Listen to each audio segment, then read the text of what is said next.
Welcome to Miss Scarlett. Subscribe and don't miss out on Patreon. Have fun!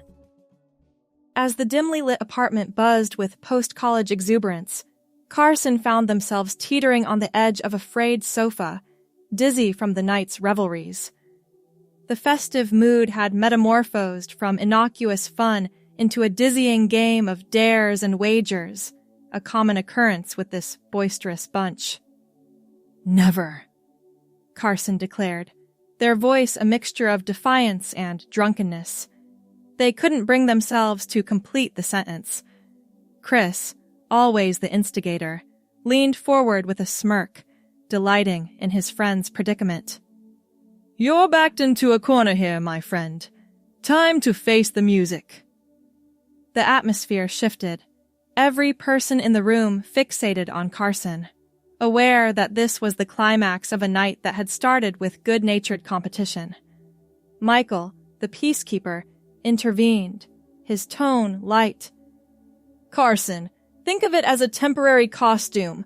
There are companies creating these incredible, lifelike get-ups for Halloween. I've seen them online.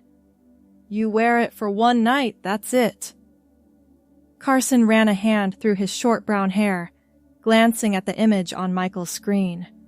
The silicone female bodysuit looked disturbingly lifelike, complete with breasts, curves, and everything else that made it the exact opposite of his own lean, angular form. "One night," Carson repeated, already regretting every decision that had led to this moment. "And no photos." "We can't promise that." Damien laughed, raising his beer in mock toast. "It's Halloween. Photos are mandatory." "Fine. One night, and then we never speak of this again." The words hung in the air, a contract that would soon change everything. 3 weeks later, a package arrived at Carson's door. He'd almost managed to forget about the bet, had nearly convinced himself his friends would forget too. The unmarked brown box shattered that illusion. Inside, nestled in tissue paper, lay what looked disturbingly like a folded human skin. A note on custom letterhead read, "Neo Skin Technologies. Experience your true self." Below, in smaller print, "The adaptive second skin suit will conform to your body over 24-72 hours for optimal fit and appearance." "What the hell have I gotten myself into?" Carson muttered, lifting the silicone material. It felt warm to the touch, almost alive, and much lighter than expected. Instructions indicated he needed to apply a special adhesive gel all over his body before carefully pulling on the suit. The process would take about an hour, and once applied, the suit would begin to bond for realistic movement and appearance. Halloween was 2 days away. Plenty of time for a test run, Carson reasoned. If it looked ridiculous, he'd find some way to back out of the bet. In his bathroom, Carson stripped down and began applying the clear gel. It tingled slightly against his skin. Following the detailed instructions, he carefully stepped into the suit, pulling it up his legs like an extremely tight wetsuit. The material stretched impossibly as he worked it over his hips, torso, and finally his arms and neck. The face was the most unsettling part. A beautiful feminine visage with high cheekbones, full lips, and long eyelashes. He had to align it carefully over his own features before pressing it into place. Looking in the mirror, Carson gasped. A stranger stared back. A stunning blonde woman with a perfect hourglass figure. The suit had instantly transformed him, hiding every masculine feature beneath its surface. Even his hands appeared smaller, more delicate, with manicured nails painted a soft pink. "Holy shit," he whispered, touching his face. The silicone moved naturally with his expressions. He couldn't feel the separation between the suit and his skin. It was as if the boundary had dissolved. He spent the next hour examining his new form, both impressed and disturbed by the technology. The breasts felt weighted and moved realistically. His waist cinched dramatically before flaring into feminine hips. Every detail was perfect, down to the smooth skin between his legs. Just until Halloween, Carson reminded himself, already planning how to extract revenge on his friends for this humiliation. Following the instructions, he applied the removal solution around the edges of the neck opening, expecting the suit to loosen. Instead, nothing happened. "What the?" He applied more solution, massaging it into the seam where suit met skin. Still nothing. Carson felt the first flicker of panic.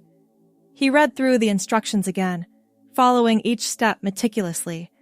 After an hour of increasingly desperate attempts, the suit remained firmly in place, as if it had become his skin.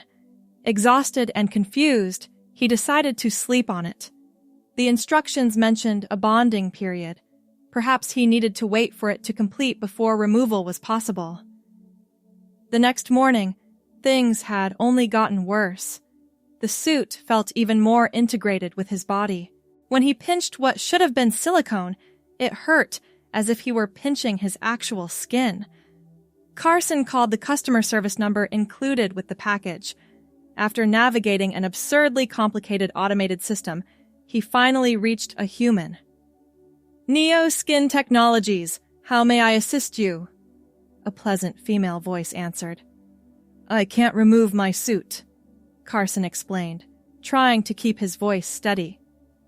"I followed all the instructions, but the removal solution isn't working." "I see. Could I have your order number, please?"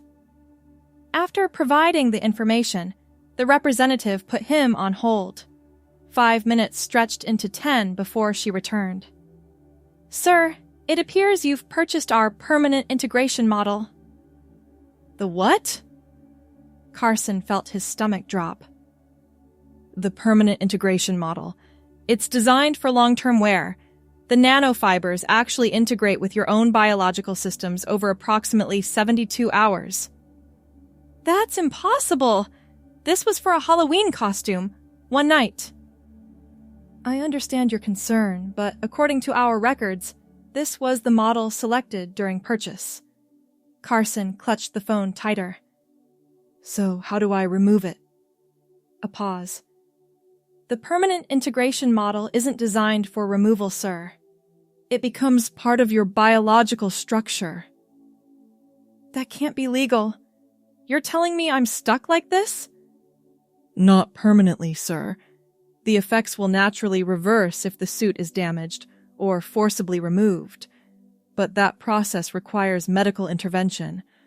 I can transfer you to our customer solutions department to discuss options." The conversation with customer solutions was equally unhelpful. According to them, his friends had specifically selected the permanent option, likely thinking it meant durable rather than literally permanent. They offered a consultation with their medical team, but the soonest appointment was in 3 weeks. Halloween arrived, and Carson, now appearing completely female, had no choice but to go through with the original plan. He'd spent the previous day practicing walking in the heels his friends had helpfully dropped off, along with a floral sundress in pale blue that would bring out his eyes. The dress hung from his closet door, a cotton prison sentence. After much resistance, he finally slipped it over his head, the material falling gracefully over his new curves. In the mirror stood a beautiful blonde woman in a sundress, looking both terrified and somehow natural. "This isn't me," he whispered, but the reflection contradicted his words. The suit had done something to his voice, too, softening it, raising the pitch slightly. His friends arrived to pick him up, their jaws collectively dropping when he opened the door. "Holy shit," Chris breathed. "That's... wow." "We thought you'd bail," Damien added, circling Carson with undisguised amazement. The costume shop really outdid themselves, Michael said. You look completely female. Carson forced a smile. Let's just get this over with. The party was at a large house near campus. As they entered, Carson felt dozens of eyes turn toward him. No one recognized him. Why would they? He was a stranger even to himself. What's your name? A guy in a vampire costume asked, handing him a drink. Before Carson could answer, Chris jumped in. This is Stella. She's new in town. Stella? Carson mouthed at Chris once the vampire wandered away. Chris shrugged. You need a girl name, right? Stella seemed to fit. As the night wore on, Carson, or Stella, received endless attention. Men offered drinks, asked for dances, complimented the sundress and blonde hair. Women invited her to their tables, shared gossip, offered makeup tips. Through it all, a strange sensation grew. The feeling that the body he wore was becoming less foreign by the hour. 3 days after Halloween, the situation hadn't improved. If anything, the suit had become even more seamlessly integrated. Carson finally broke down and visited the emergency room, wearing the same pale blue sundress because nothing else in his wardrobe fit properly. The doctor's expression shifted from confusion to fascination as Carson explained the situation. After numerous tests, a team of specialists was called in. It's extraordinary, the lead physician explained, reviewing scan results. The material isn't just adhered to your skin, it's actually integrating with your cellular structure. Your body is accepting it as if it were natural tissue. Can you remove it? Carson asked, trying to keep the desperation from his voice. The doctor hesitated. Not without significant risk. The integration is most advanced around vital areas. Your face, neck, chest. Attempting removal at this stage could cause permanent damage. So I'm stuck like this? As a woman? For the immediate future, yes. We need to monitor the situation. The material appears to be affecting your hormonal balance as well. Your estrogen levels are rising while testosterone is decreasing. Carson's world collapsed around him. How is that possible? The material contains some kind of bioactive compounds. We're still analyzing it, but essentially, your body is changing to match the external appearance. 2 weeks later, Carson sat in his apartment, staring at the growing collection of female clothing that now filled his closet. The sundress had been joined by practical items: jeans cut for women, blouses, comfortable flats, and yes, even underwear designed for his new anatomy. His phone rang. The Customer Solutions Department from Neo Skin Technologies. We've reviewed your case, Mr. Henderson. The representative began. Our medical team has concluded that complete removal is no longer advisable. The integration has progressed beyond our standard parameters. Meaning?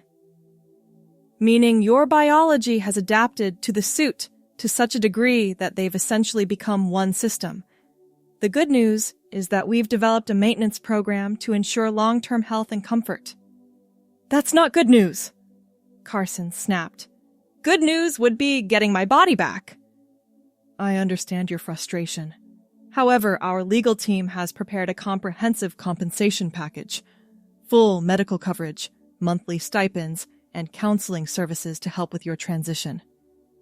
The word hung in the air. Transition. Not temporary situation. Transition. I didn't ask for this. We understand, and we're prepared to take full responsibility. The particular model you received was actually an experimental prototype that should never have been shipped to a consumer. We're investigating how this happened. After the call ended, Carson, increasingly thinking of himself as Stella, examined his reflection. The changes were becoming more pronounced each day. His face had softened further, cheekbones more defined. The blonde hair seemed to be growing from his scalp now, the original brown completely covered. Most disturbing was how natural it was beginning to feel. 1 month after Halloween, Stella, as she now thought of herself, met with her friends at a coffee shop. The same friends who had orchestrated this transformation through their ill-conceived bet. "We had no idea," Michael said for the 10th time. "The website just said it was their most realistic model. We thought it would be funny." "The company is saying you selected permanent integration specifically," Stella countered, stirring her latte. The motions felt natural now. The delicate handling of the spoon, the way she crossed her legs under the table. "We thought that meant it wouldn't fall apart at the party," Chris insisted. "Not that it would literally become your skin." Damien, who had been quiet until now, finally spoke. "How are you actually doing with all this? Besides the obvious."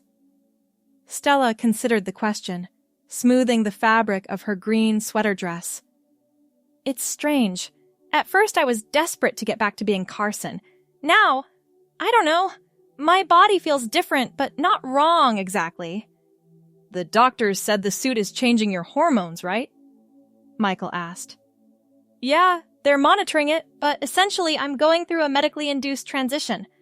My voice is changing on its own now. It's not just the suit altering the sound. And the company is paying for everything? They're terrified I'll sue, which I probably should, but they're covering all medical costs, plus a significant settlement." Stella tucked a strand of blonde hair behind her ear, another gesture that had become unconscious. "So, what happens next?" Chris asked. "I'm legally changing my name to Stella next week. The university has been surprisingly accommodating. I can finish my degree without interruption." "And you're okay with all this?" Damien looked skeptical. Stella considered the question. "I didn't choose this, but I'm adapting. Some days are harder than others." 6 months later, Stella Henderson sat in her new apartment, reading her acceptance letter to graduate school. The name on the letter matched her new driver's license, passport, and social security card. The doctors had confirmed what she already knew. The transformation was now permanent. The silicone material had completely integrated with her biological systems, altering her hormonal balance to the point where her body now maintained its feminine state without external input.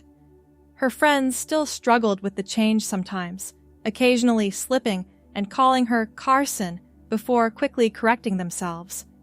Her parents had taken longer to adjust, cycling through denial, anger, and finally tentative acceptance. The lawsuit against Neoskin Technologies had been settled out of court. The company had ceased operations shortly after, their experimental technology deemed too dangerous for commercial use. Stella ran her fingers through her blonde hair, now naturally growing from her scalp, the original brown completely gone. The pale blue sundress she'd worn that first Halloween hung in her closet like a museum piece, a reminder of the beginning of this strange journey. "It wasn't supposed to happen like this," she said to her empty apartment. Her voice, naturally feminine now, held less regret than it once had. Her phone buzzed with a message from a dating app she'd hesitantly joined last month. A man she'd been chatting with was confirming their dinner plans. Life continued, different but not ended. The person she had been remained in her memories, but Stella Henderson moved forward, one high-heeled step at a time. The restaurant was dimly lit, creating pools of amber light across white tablecloths. Stella arrived 10 minutes early, smoothing down her burgundy dress as the host led her to a table in the corner. Dating as Stella presented challenges Carson had never imagined. The constant awareness of safety the different social expectations, the vulnerability of being a woman in spaces designed for romantic encounters. Her date arrived precisely on time. Martin, a graduate student in biochemistry who had seemed intelligent and respectful in their messages. He smiled when he saw her, genuine warmth reaching his eyes. "Stella, you look lovely." "Thank you. It's nice to meet you in person." The conversation flowed easily through appetizers and entrees. Martin was articulate, funny, and asked thoughtful questions. When the topic turned to backgrounds, Stella faced the familiar dilemma. "I actually transferred from another university last year," she said, offering the simplified version of her history she'd crafted. Needed a fresh start. "Sometimes those are necessary."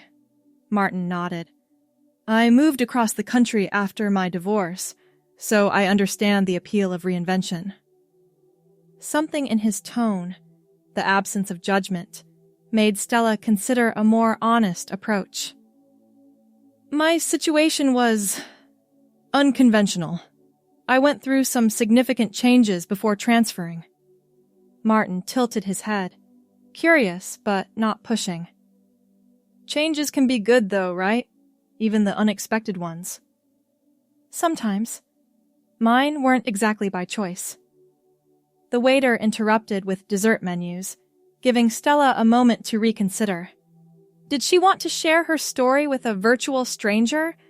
What would it mean if she did? "You don't have to explain anything you're not comfortable with," Martin said once they were alone again. "We all have complicated histories." Stella met his gaze. Mine might be more complicated than most. "I'm a good listener, if you ever want to share it." The evening ended with a chaste kiss on the cheek and plans for a second date. As Stella walked to her car, she realized she'd spent the entire evening without once thinking about the body she now inhabited as anything other than her own. 1 year after the fateful Halloween party, Stella hosted a small gathering at her apartment. Her friends brought wine and takeout, crowding around her small dining table. "To new beginnings," Chris raised his glass. "And friends who stick together through weird science accidents." Everyone laughed, including Stella. The anniversary had brought reflection but not regret. The person she'd been, and the person she'd become, had merged into someone who felt authentic, despite the extraordinary circumstances. After dinner, while the others argued good-naturedly about a movie selection, Damien pulled Stella aside. "I never properly apologized," he said quietly. "The bet was my idea, originally." "You couldn't have known what would happen." "Still, we changed your life forever on a stupid drunken whim." Stella considered this. "You didn't change my life. Circumstances did. But I'm not unhappy, Damien. Different, but not unhappy. You're remarkable, you know that? Most people would have completely fallen apart." "Oh, I did fall apart. You just didn't see it." Stella smiled, touching his arm reassuringly. "But then I put myself back together again. Different pieces, same puzzle." Later, after her friends had left, Stella stood on her balcony, looking out at the city lights. The cool evening air raised goosebumps on her arms. She wore a comfortable, oversized sweater in forest green over leggings, casual clothes that felt right for her body. Her phone buzzed with a message from Martin.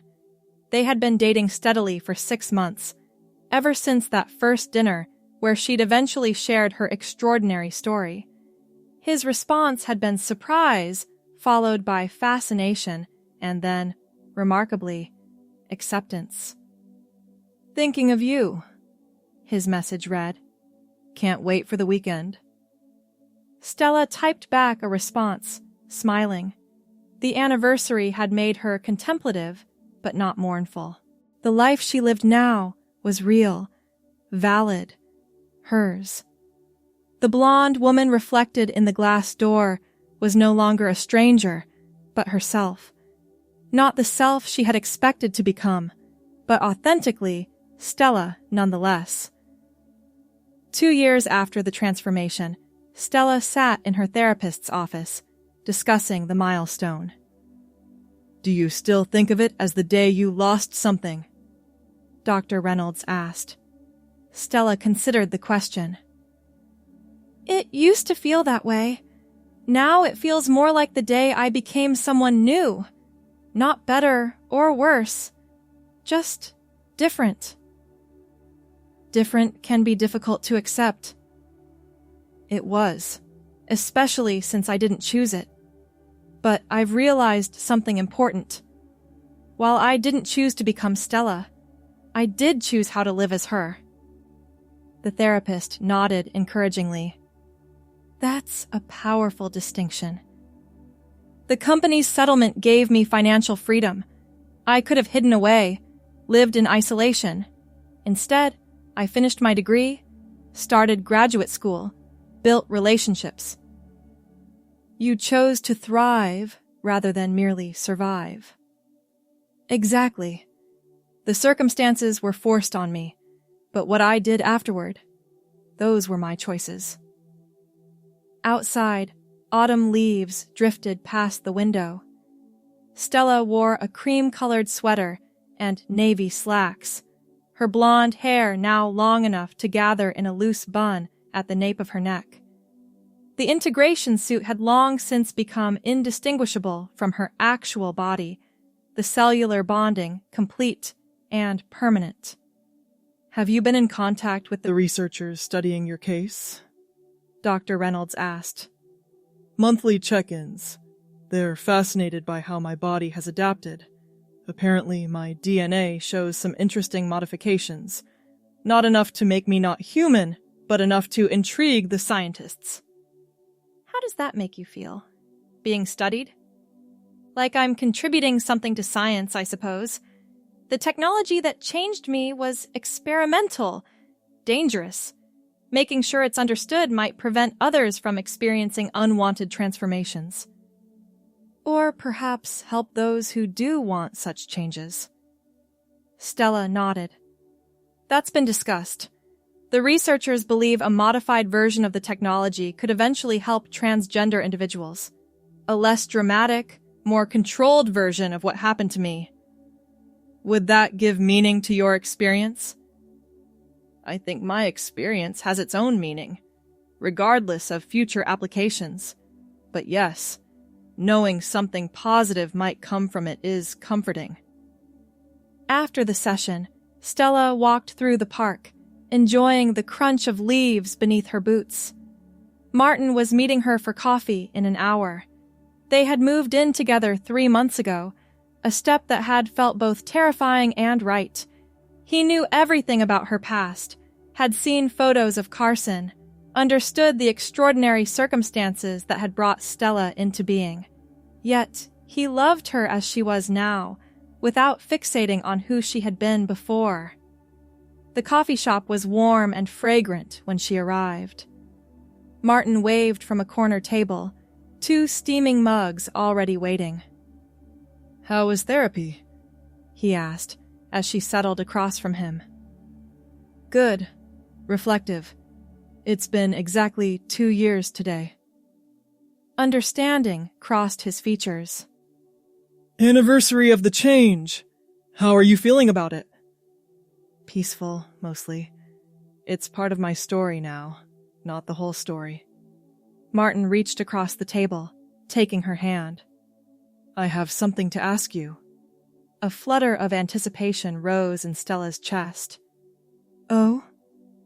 He pulled a small velvet box from his pocket, opening it to reveal a simple but elegant diamond ring. "I know our situation isn't conventional. Nothing about how we met or who we are follows any traditional path. But I love you, Stella.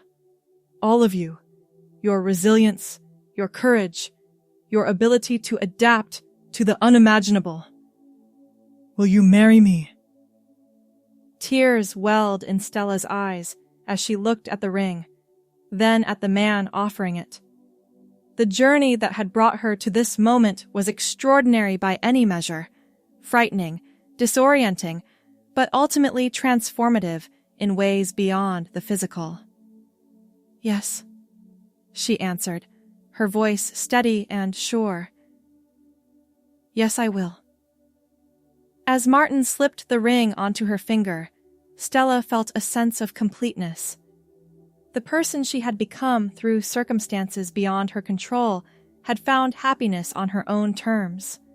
Her blonde hair caught the afternoon sunlight streaming through the cafe windows as Martin leaned across the table to kiss her. The pale blue sundress hung in the back of her closet now, a relic from another life. Ahead lay a future she had crafted for herself, different from anything Carson could have imagined, but undeniably, authentically hers. The suit that had once felt like a prison had become simply her skin. The bet that had seemed like a temporary humiliation had led to a permanent transformation, and the life that had appeared irreparably disrupted had instead taken a new, unexpected, but ultimately fulfilling direction. Stella Henderson, once Carson, embraced the future with the same adaptability that had allowed her to survive the past, finding in acceptance what had once seemed impossible, a sense of belonging in her own transformed body and life. Thanks for watching, my girlies! Be sure to check out Patreon for more!